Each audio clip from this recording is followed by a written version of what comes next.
Hey guys, maraming salamat po sa pagtangkilik sa ating channel na Buhay Pinoy sa Abroad. Andito na tayo sa day 31 ng ating Vlogmas. Ito lang ang time ng pagpapasalamat sa inyo. Dito sa day 31 na to, i-highlight ko lang kung ano ang mga nangyari sa channel natin.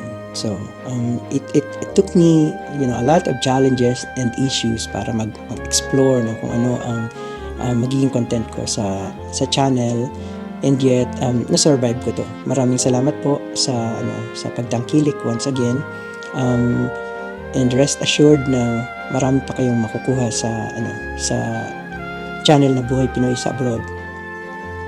Ang Buhay Pinoy sa Abroad ay hindi showcase ng mga kayabangan, hindi ito showcase ng kung anong meron versus kung anong wala, kundi binabalikan nito yung buhay natin bilang mga Pilipino, na kahit malayo tayo sa ating homeland, sa ating home country, nabubuhay pa rin tayo na may pusong Pilipino.